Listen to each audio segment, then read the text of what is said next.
എല്ലാവർക്കും നമസ്കാരം. കഴിഞ്ഞ വീഡിയോയിൽ നമ്മൾ പറഞ്ഞിരിക്കുന്നത് എല്ലാ കൂറുകാരുടെയും 27 നക്ഷത്രങ്ങളിൽപ്പെട്ടവരുടെയും മാർച്ച് 29 ശേഷം മീനൻ രാശിയിലേക്ക് വ്യാഴം ശനി വന്നാലുള്ള ഫലമായിരുന്നു. ഇന്ന് പറയുന്നത് കുറച്ചുകൂടി ആഴത്തിൽ ചിന്തിക്കാനുള്ള വഴികളാണ്. ശനിയുടെ ദോഷം എന്ന് വിചാരിച്ച് നമ്മൾക്ക് ഓടി വിളിക്കാൻ പറ്റില്ല. ശനിയുടെ ദോഷം ഉണ്ടാകട്ടെ, ഇല്ലാതിരിക്കട്ടെ. ഇപ്പം ഗ്രഹദോഷം വരുമ്പോൾ ഇന്ന ഫലമുണ്ടാകും എന്ന് വിചാരിച്ച് ഭയപ്പെട്ട് നിൽക്കുകയാണോ വേണ്ടത്, ശനിക്ക് അനുസൃതമായിട്ട് നീങ്ങുകയാണോ വേണ്ടത് എന്ന് നമ്മളൊന്ന് ചിന്തിക്കണം. നമ്മുടെ ഇടയിൽ, അതായത് നമുക്ക് കാലാവസ്ഥാ വ്യതിയാനം ഉണ്ടാവാറുണ്ടല്ലോ. മഴ വരും, വെയിൽ വരും, ഒക്കെ ഉണ്ടാവും. മഴ വരും എന്ന് വിചാരിച്ചിട്ട് നമ്മൾ എന്ത് ചെയ്യും? മഴ വരുന്നതിന് മുമ്പായിട്ട് നമ്മൾ ചെയ്യേണ്ട കുറേ കാര്യങ്ങൾ നമ്മൾ ചെയ്യാറില്ലേ? അപ്പോൾ അത്തരം കാര്യങ്ങൾ ചെയ്യും. മഴ പെയ്യാമെന്ന് ഉറപ്പുണ്ടെങ്കിൽ കുടയൊക്കെ എടുത്തിട്ട് പോകും അല്ലേ? വെയിൽ വരുന്നുള്ളതിന് അതിനനുസരിച്ചിട്ടുള്ള കാര്യങ്ങൾ ചെയ്യും.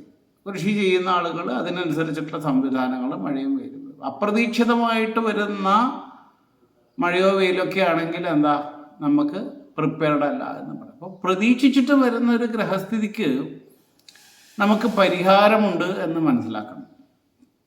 അപ്പം ഇന്ന് പറയാൻ പോകുന്ന മറ്റൊരു കാര്യം, ശനിയുടെ ദോഷം ബാധിക്കാത്ത ആളുകൾ ആരൊക്കെയാണെന്നാണ്.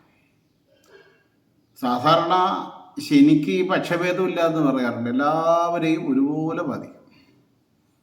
മഹാലക്ഷ്മിക്ക് പക്ഷഭേദം ഉണ്ടെന്നും അതെല്ലാവരെയും ബാധിക്കില്ല എന്നും, അതായത് ഐശ്വര്യം എല്ലാവർക്കും കിട്ടില്ല എന്നും, ശനി ബാധിക്കുന്നത് എല്ലാവരെയും ബാധിക്കുമെന്ന് പൊതുവെ പറയാറുണ്ട്. ശനിക്ക് ഈ കാര്യത്തിൽ കണ്ണും മൂക്കൊന്നും ഇല്ല എന്ന് പറയും. അപ്പം എല്ലാവരെയും ബാധിക്കും എന്ന് പറയാറുണ്ട്. എന്നാലും ശനി ബാധിക്കാത്ത ആളുകൾ ആരാന്ന് വെച്ച് കഴിഞ്ഞാൽ വഴിപിഴക്കാത്ത ആളുകളാണ്. വഴിപിഴക്കാത്ത ആളുകളെ ശനി ബാധിക്കില്ല എന്ന് പൊതുവെ പറയാറുണ്ട്. അപ്പോൾ വഴിപിഴക്കുക എന്ന് പറഞ്ഞാൽ എന്താണ്? ഈ ശനി ദോഷം ബാധിക്കുന്ന ആളുകൾ ശ്രദ്ധിക്കേണ്ട ചില കാര്യങ്ങളാണ്. സാമ്പത്തികമായിട്ടുള്ള തരത്തിലുള്ള ഇടപാടുകൾ നിയന്ത്രണ വിധേയമല്ലെങ്കിൽ അതുകൊണ്ട് തന്നെ അവർ നശിച്ചു പോകുമെന്നുള്ളതാണ്.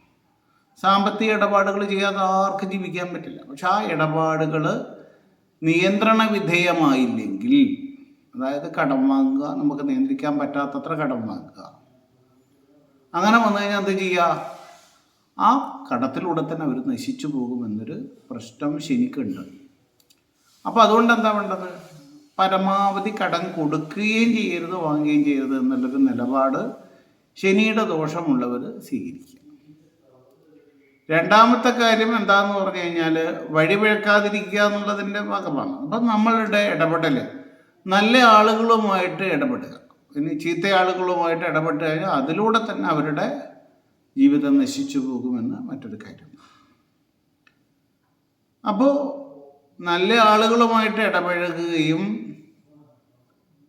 നമുക്ക് നിയന്ത്രിക്കാൻ പറ്റാത്ത കാര്യങ്ങൾ ഒഴിവാക്കുകയും ചെയ്താൽ അങ്ങനെയുള്ളവരെ ശനിദോഷം ബാധിക്കില്ല. അപ്പം അതുകൊണ്ട് നമ്മൾ എന്താ ചെയ്യുന്നത് വെച്ചാൽ, സാധാരണയായിട്ട് ശബരിമലക്ക് പോകാൻ വേണ്ടിയിട്ട് വ്രതം എടുക്കുന്നു, മുദ്ര ധരിക്കും അല്ലേ?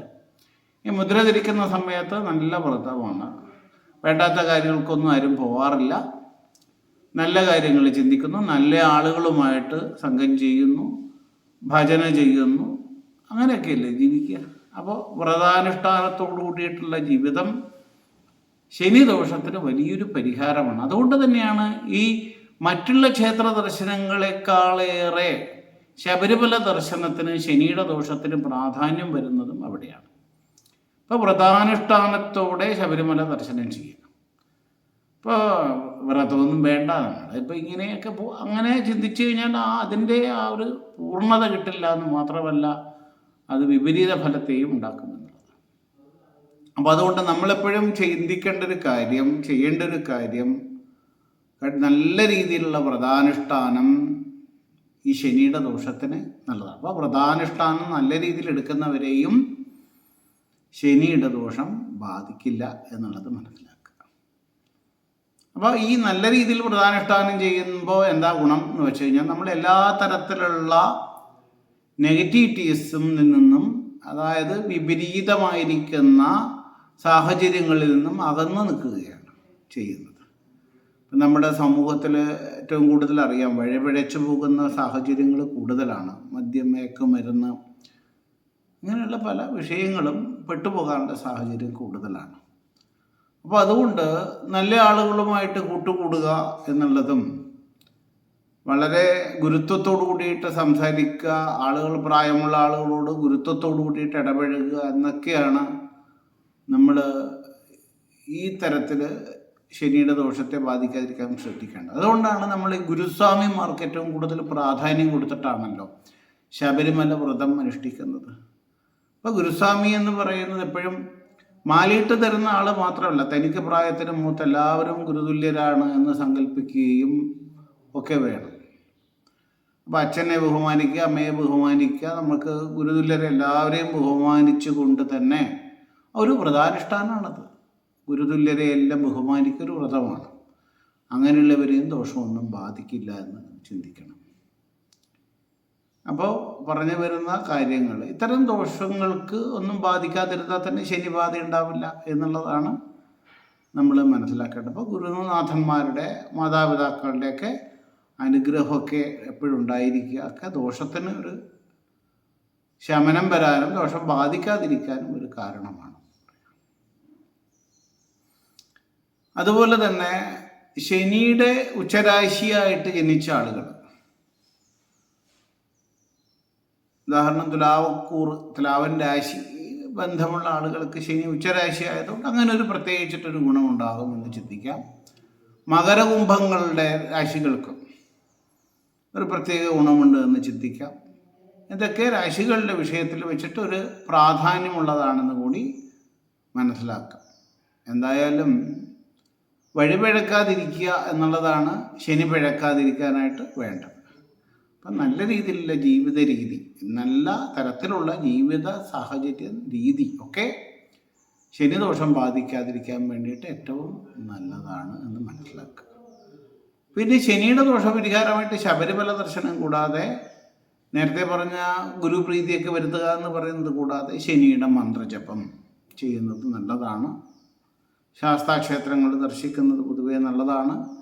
ശനിയാഴ്ച വ്രതം അനുഷ്ഠിക്കുന്നത് നല്ലതാണ്. ഈ ശനിയുടെ മന്ത്രം നമ്മൾ ഏതാണ് ജപിക്കേണ്ടത് എന്ന് ചോദിച്ചു കഴിഞ്ഞാൽ, നീലാഞ്ജന സമാനാഭം രവിപുത്രം യമാഗ്രജം ഛായാമാർത്ഥാണ്ഡ സംഭൂതം തം നമാമി ശനീശ്വരം എന്നാണ്. ഓം ശനീശ്വരായ നമ എന്നുള്ള മന്ത്രത്തോടു കൂടിയിട്ട് ജപിക്കുക. ഓക്കെ, എല്ലാവർക്കും നല്ല ദിവസങ്ങൾ ആശംസിച്ചുകൊണ്ട് വീണ്ടും കാണുമ്പോഴേക്കും ഒരിക്കൽ കൂടി എല്ലാവർക്കും നമസ്കാരം.